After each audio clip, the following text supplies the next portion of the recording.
राधे राधे, जय श्री कृष्णा। मैं निर्मला पांडे अपने वी चैनल पे आप लोग का स्वागत करती हूँ। कैसे हो आप लोग? मैं एक ललनवा का गीत गा रही हूँ, आप लोग सुने और अपना प्यार दुलार हमें भी देना, हमें भी आगे बढ़ाना, क्योंकि हमें कोई सपोर्ट नहीं है। मैं अकेले देखो कैसे मैं वीडियो बनाती हूँ। जय श्री कृष्णा, राधे राधे। जैसे यहाँ तक ले आप लोग ने पहुँचाया वैसा थोड़ा सा सपोर्ट और कर देना। मोरे पीछवरवा हो माली फूलवरिया, अरे माली फूलवरिया, अरे उहाया वे शीतली बयारी रे ललनवा, अरे उहाया वे शीतली बयारी रे ललनवा, से ही तर मलिनी जैसे जिया लगावे, अरे मलिया जे सोवे सुख निदरे ललनवा, अरे मलिया सुतई सुख निदरे ललनवा, घोड़वा चढ़ल आवे दुल्हे कवन रामा, घोड़वा चढ़ल आवे दुल्हे कवन राम, ठाड़ी भैले माली फूलवारी रे ललनवा, अरे ठाड़ भैले माली फूल वारी रे ललनवा,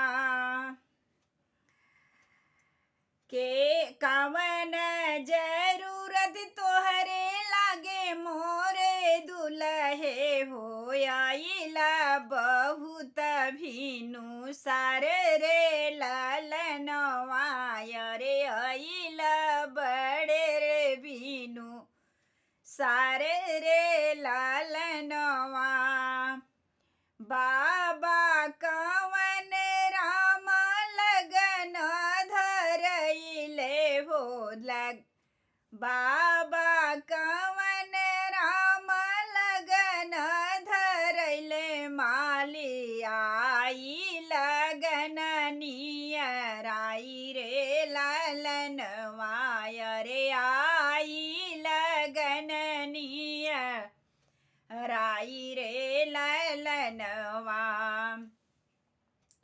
सुंदर मऊर तूहू गाछो मोरी मालिनी हो, सुंदर मऊर तूहू गाछो मोरी मालिनी की, रहिया चलत फहराई रे ललनवा, अरे रही या चलत नीक लागे रे ललनवा, सब केहू निहारे लारन बरियतिया हो, सब केहू निहारे लारन बरियतिया हो, सासु निहारलिनी दमाद रे ललनवा, अरे सासु निहारलिनी दमाद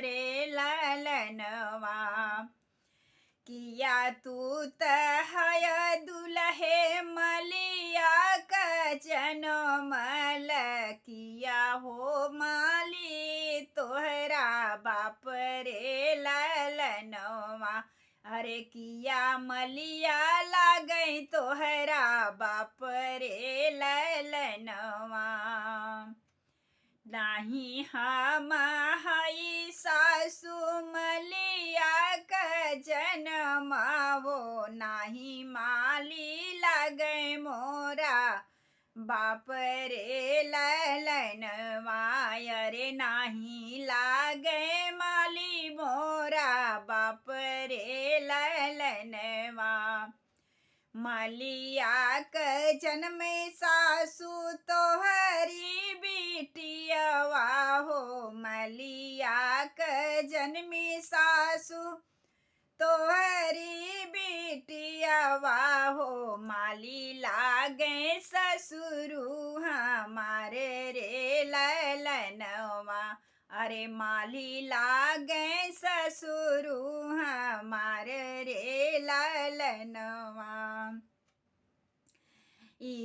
रे दामाद बहुत अभिमाना होई हो दामाद बड़ा रे अभिमाना हो।